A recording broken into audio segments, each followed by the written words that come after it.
I spent 6, 7, 8, 9 months begging Max to move back to Nashville.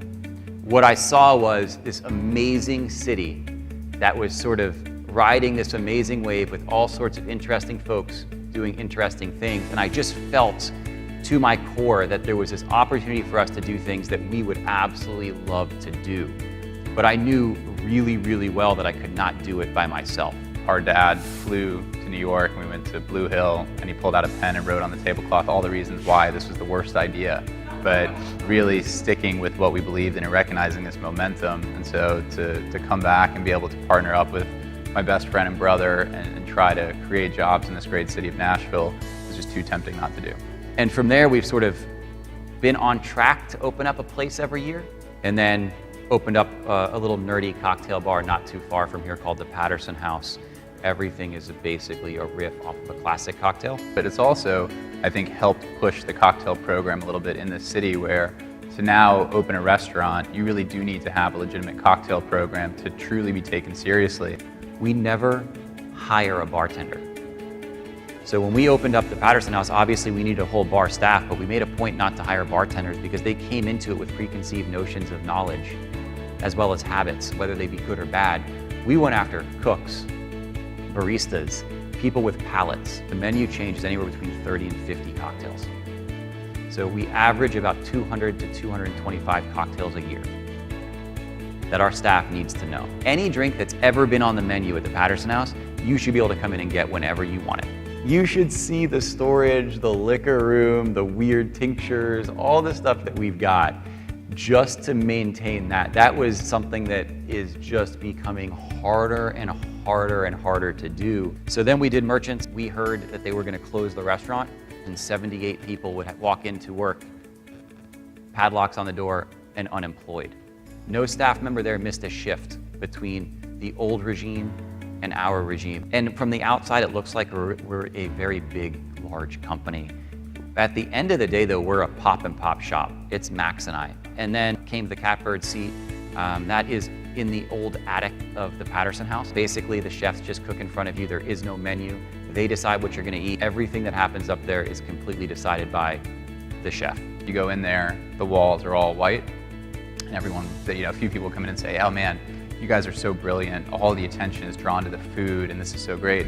When we opened up, we didn't have money for the walls, so we just painted them white and they kind of disappeared. We do 36 people a night at $115 a head. That's it. We're open 4 nights a week. I call it the Lazy Man's Restaurant. Wednesday, Thursday, Friday, Saturday. We're really lucky where reservations open 30 days in advance and they sell out within minutes for that particular night. But at the end of the day, we are a for-profit entity. We're not embarrassed to say that. Pinewood Social is our play off of a third space. Starbucks is probably the most famous third space in the country. We're open breakfast, lunch, dinner, late night. There's a coffee shop in the front. There's a whole living room area for people to work out of all day long. There's a full restaurant component, large bar, 6 bowling lanes, a bocce ball court outside, a large patio, 2 dipping pools and an Airstream trailer. And the idea is no one should ever want to leave. We got to know this guy, and he was in there 7 a.m. every day with us and would leave around 2 p.m. and he was starting a company. Why are you leaving at 2 p.m.? Like, you got to keep cranking. He was like, well, my laptop dies. And so when he showed up the next day, I think that what's special about this place is we had an outlet installed for him. It had nothing to do with monetization. It had everything to do with what can we do to exceed the guest, and that's really the spirit of Pinewood. Then we opened up a place called La Selle, our interpretation of a quote-unquote French restaurant. One of the things that we always talk about is we love the food, but we don't always like the pretension that may go along with it. So we wanted to strip it down a little bit. This is a little concession stand we have in the right field at First Tennessee Park where the Sounds play.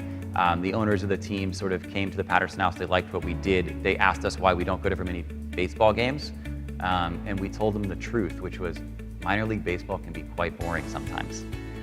And no one wants to stay for a full 9 innings. And he's like, well, why not? What would make you stay? And Max was like, well, here's what would make me stay. And he's like, then do it. Almost every single item that we sell at the bandbox, you can walk probably 100 yards away and get cheaper somewhere else in the same stadium. We have to charge more because of the providers, the purveyors, the farmers, and all of that. And what we have found is people are willing to pay for it when they know where it's coming from and they know the story behind it and they're educated on it. The expectation there was very low in terms of what sales would be. We never went into it thinking, well, how can we sell? But what can we do to add value for the guest? And as a result, we did about 400% of what they projected us to do. And they said, well, what do you guys want to do next? And it was one of those moments where we really didn't have a plan, and we looked at each other, and I can't remember who came up with it, but we said, let's do a miniature golf course, and let's have each hole be curated by different local public artists, and really make it this public art piece that has miniature golf. And then Bastion's a neighborhood bar that serves somewhat nerdy cocktails and punches and beers and shots. And then there's a little teeny 24-seat restaurant in the back, half the price of the catbird seat. We only serve nachos in the bar.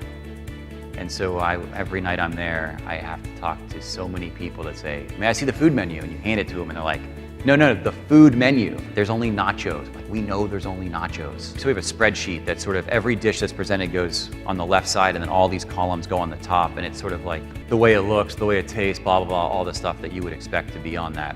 But we recently, about 18 months ago, 2 years ago, we added a column on the far right that's like, why do I care? And I'll be honest, that's the column I look at first. If there's no reason why our staff should ever care about that dish that was created, it will never go on a menu. And it can be anything. We use purveyors where we know the name of the boat the fish was caught on. There are so many amazing restaurants that do amazing things in this city right now. There is not the staff level that you need to fulfill all of the jobs in all of those amazing restaurants.